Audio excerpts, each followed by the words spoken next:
Jumpa kembali bersama Cucu Luther di sini. Semoga kasih karunia Tuhan selalu menyertai kita semua. Kali ini Cucu mau mengajak kita untuk mendengarkan sebuah testimoni dari seseorang yang identitasnya Cucu sembunyikan.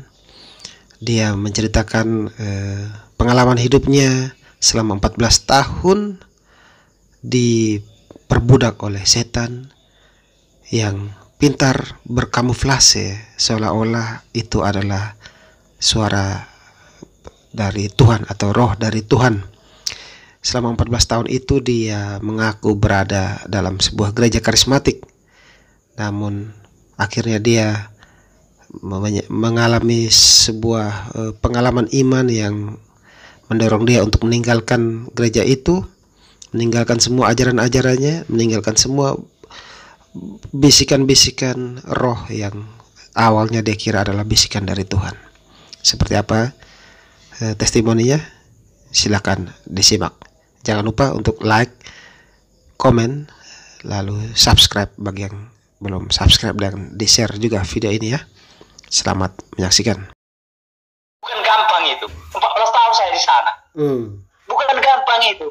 Tidak gampang itu melepaskan segala sesuatu itu. Mana pun caranya kita omongkan dengan mereka yang terlibat roh sesuatu itu, tidak akan mau melepaskan itu. Sulit itu, sakitnya bukan main. Hanya anugerah itu datang kepada seseorang, maka terjadi keselamatan. Bang, dan saya juga puji Tuhan, karena ada saudara saya menjadi pendeta. Mungkin dia berdua bahwa kami akan mengerti kebenaran. Dan itu terjadi, saudara, kawanku. Ketika orang tua saya sebelum meninggal, pernah aku tanya, karena bapakku dulu di karismatik itu waktu awal berbahasa roh itu apa yang abang rasakan waktu itu? Bisa diceritakan, Bang?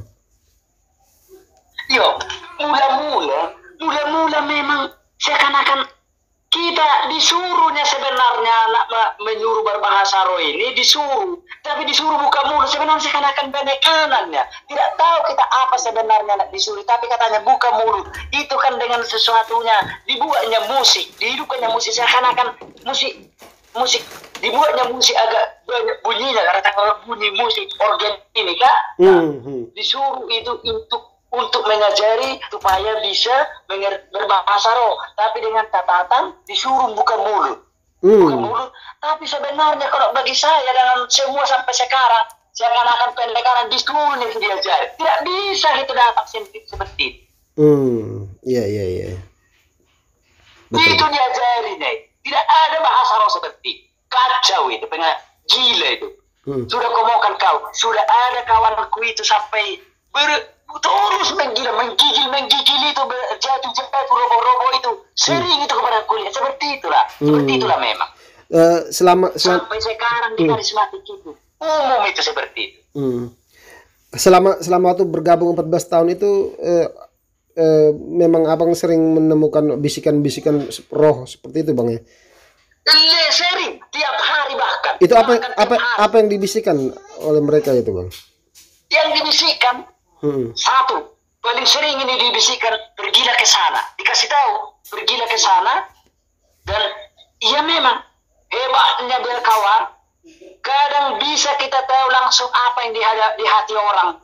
Seakan-akan kita seperti melebihi Nabi. Nabi bisa kita tahu di hati orang. Saya sebutkan dengan kau sekarang. Saya akan berjumpa dengan seseorang, dikasih tahu jam 10 pagi. Sekarang saya berdoa, ada bisikan langsung ke kuping saya pagi jam 10. Pergilah ke sana, akan ada orang di situ. Ku dengar pagi-pagi seperti buahnya, dia mau kemana ini? Di kuping saya, pergilah ke sana, di sana orang. Ku dengar di kuping saya seperti itu dibisikkan. Lalu saya pergi ke tempat yang dituju, dikasih tahunya itu. Lalu tidak lama kemudian ada orang datang. Benar. Hebat kan? Benar. Datanglah orang. Lalu kutanya, "Oi, kau mau kemana?" Kataku. "Oh, iya saya mau ke kota tertentu, tapi saya singgah di sini dulu sebentar." Lalu, iya. Aku tanya dia. Ya saya juga ke sini tadi. Tujuannya juga saya tidak tahu. Tapi ada saya mendengar sesuatu. Yaitu Tuhan itu menyuruh saya menjumpai kau. Coba sebutkan apa sebenarnya keinginan. Apa nak kau lakukan, kataku. Terjadi ini di kota ini dan saksinya pun ada.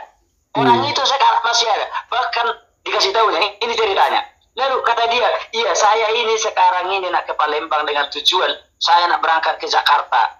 Nak tujuan menjadi, ada kami 3 calon nak diangkat menjadi perusahaan, dirut di sebuah perusahaan.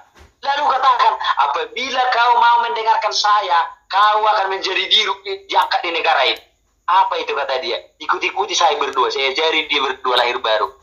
Seperti ini duanya. Bapa dalam nama Yesus, aku terima engkau Tuhan sebagai juru selamat pribadi saya. Ampunilah segala dosa saya. Tuliskanlah nama saya dalam kitab kehidupanmu yang kekal. Kira-kira seperti itu. Lalu saya berdoa untuk dia. Ini saya berdoakan untuk kau. Tuhan berkatilah saudaraku ini. Dia akan menduduki jabatan tertentu. Tuhanlah yang memberkati dia. Terima kasih, kami percaya hal itu. Nah, tidak lama lagi pergi dia, terjadi benar. Jadi itu benar. Jadi direktur utama. Jadi direktur. Benar. Menurutmu apa yang terjadi? Apa yang kita katakan itu dan kita dengar itu terjadi kan? Terjadi? Saya pun seperti itu sering. Jadi yang kau dengar ini sekarang yang di TV itu, yang dikubahkan mereka itu terjadi. Belum tentu itu terjadi dari hantu. Saya mengalaminya. Betul. Itu mengerikan kan? Kuasa kegelapan itu bang ya? Sekalipun terjadi mengerikan. Nah terjadi sembuh istriku. Saya tidak tahu siapa menyembuhkan itu sebenarnya. Iya. Ada penyembuhan di TV banyak kan kalau dengar penyembuhan kan Bedihin, Peter Yongren, Kenneth Hagin, bukunya paling banyak aku kawan. Iya. Itu seluruh buku asal di Bedihin, Renya Poke. Seperti itu aku benar. Dulu di Indonesia di RCTI, John Hackman. Di mana orang itu sekarang kira-kira yang penyembuhan itu? Masih ada kira-kira? Entah juga bang ya. Ini bang, kalau aneh sekali bang. Kalau untuk penyembuhan itu juga ada yang membisikkan seperti itu bang ya. Waktu dulu abang. Datang. Aku kasih tahu kau. Di Medan kudoakan sembuh orang yang memiliki penyakit kusta. Apakah saya itu saya memiliki karunia penyembuhan? Apa yang terjadi kira-kira? Saya juga bingung. Terjadi sembuh. Itu lokasinya di Binjai di Tanjung Gunung. Ibunya guru, anaknya penyakitan ini. Ini sudah banyak rumah sakit di Kota Medan berobat, tidak sembuh. Orang kaya orang itu. Iya. Nah, ketika aku doakan sembuh, bahkan dia nak ke sini mengikut aku. Muslim itu. Muslim itu. Iya. Lalu ini bang, waktu abang meninggalkan karismatik itu mungkin bisa diceritakan lebih jelas bang, apa yang kesusahan apa yang abang alami sampai abang akhirnya memutuskan untuk meninggalkan karismatik itu bang?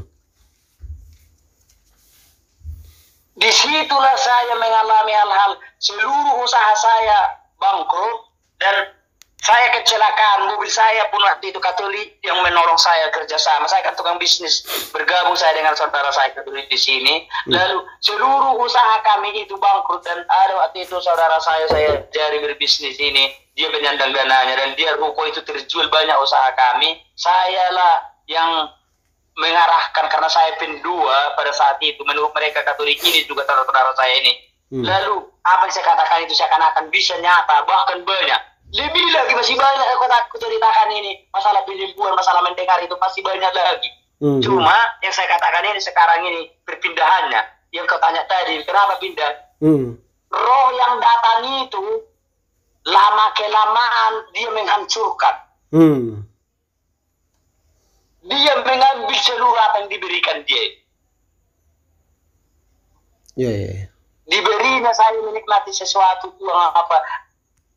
Hadir lebih daripada itu dibuatnya.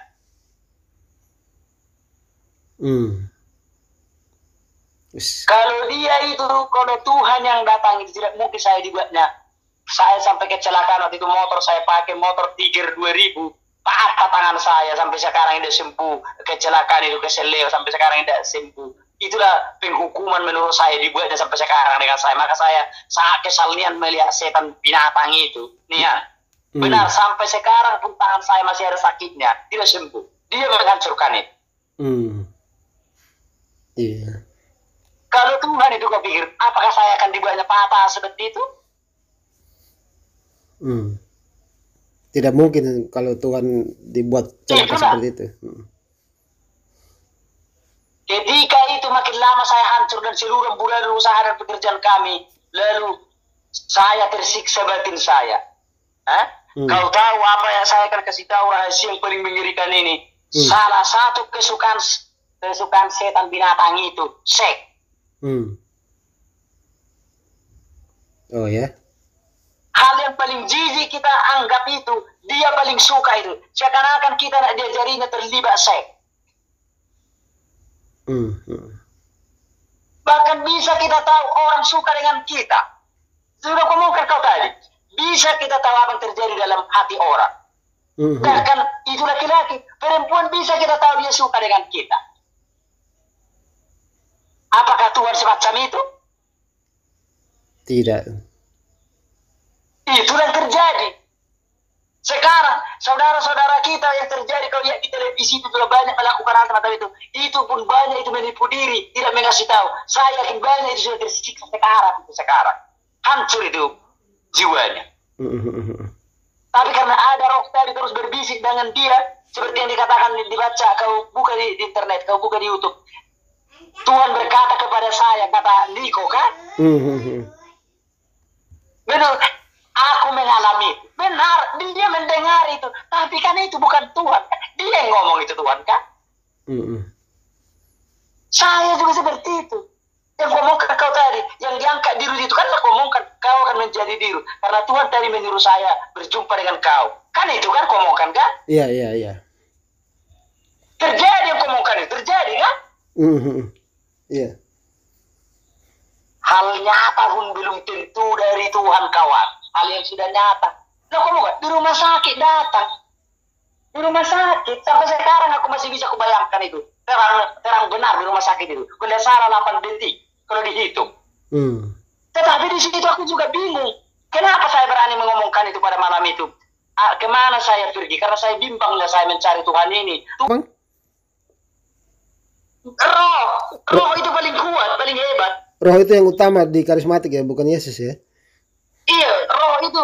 Jadi maka ditekankan kita harus berbicara berbahasa roh, yaitu menjalin hubungan dengan roh. Itu ya, dengan roh. Maka ajaran ini juga penting ini. Saya mendapatkan ini di Protestan dan ini di GPI. Ini bertentangan dengan karismatik. Berputar balik. Mungkin kau bisa mendengar tapi bertentangan ini dengan Katolik. Saya tidak mengerti, paham.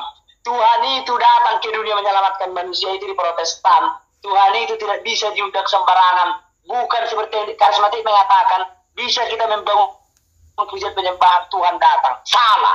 Tidak ada dasar Alkitabnya seperti itu. Protestan mengatakan Tuhan itu yang lebih dahulu datang baru kita melakukan pujian penyembahan. Dan itu disingkapkan, ada Dr. Marlon Butar S3 menyingkapkan arti Tuhan, arti Natal. Dikubahkan waktu itu, diceritakan, pintar menggurui katanya itu. Bahkan kita kan kau ijak sesak katanya itu. Iya. Dulu kawan, ketika saya di karismatik, saya anggapnya seluruh di luar karismatik itulah sesat, gila. Ternyata ketika kita berbuka mata rohani kita mengerti, laju kita yang gila di dalam itu ternyata. Kau tontonlah itu video yang diputar Stephen Tong itu dengan Desra Soru, masalah bahasa roh. Buka bisa dibuka. Mereka tidak akan senang dengan saya, dengan kami dilarang. Ya, memang kita roh hantu datang menyerang saya. Sampai tadi pun kau tahu sebelum saya menelepon kau ini, building saya juga tidak enak. Habis baterai handphone ini 0. Dipakai anak. Sampai 0. Kataku. Maka nak menghubungi kau aku dari kucas ini, nah baru hidup. Ini pun sekarang handphone ini tercas baru 44%. Dari 10% tadi ini baru kuhubungi kan. Nol. Lalu kataku, itu kan hantu itu mengganggu kan? Iya. Itulah waktu saya mau keluar itu, kau tahu saya mau mati, roh saya, batin saya itu tersiksa seakan-akan ada. Saya itu sudah menjadi artinya budak dia selama puluhan tahun. Menjadi diperalat setan saya menjadi Allah dia selama puluhan tahun. Yang selama ini aku dengar itu sebenarnya setannya selama ini. Iya. Puluhan tahun saya dia disuruh ke sana. Ku dengar seperti itu. Bahkan yang paling mengerikan kawan, dia memperalat saya dan dia menyuruh saya membuka Alkitab. Tahu di Alkitab, Anda jangan salah, dengarkan saya ini.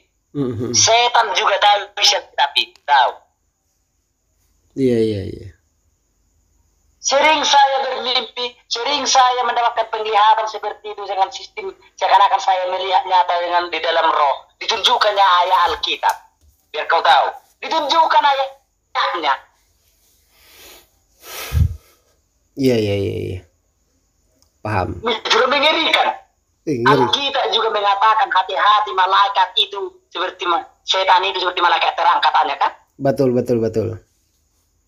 Dia pun datang seperti Tuhan dia datang, tapi tidak tahu dia mana yang benar. Maka dikatakan di Yohanes sepakat dengan salah nanti dikatakan ujilah setiap roh. Roh mana sebenar?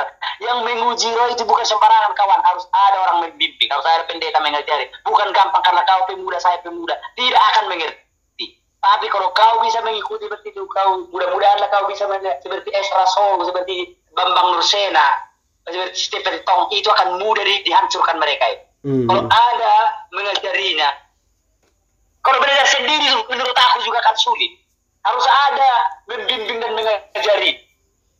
Karena saya juga waktu itu ketika saya sudah keluar, sudah nak meninggalkan ini lama, sampai saya berminggu-minggu tidak bisa saya tenang. Datang terus seakan-akan roh menghancurkan saya di jalan di mana-mana, seakan-akan nyata orang nak membunuh saya, berkau tahu. Ada hal-hal yang dihadapi berisiko tinggi. Jadi untuk mengerti kebenaran ini bukan gampang.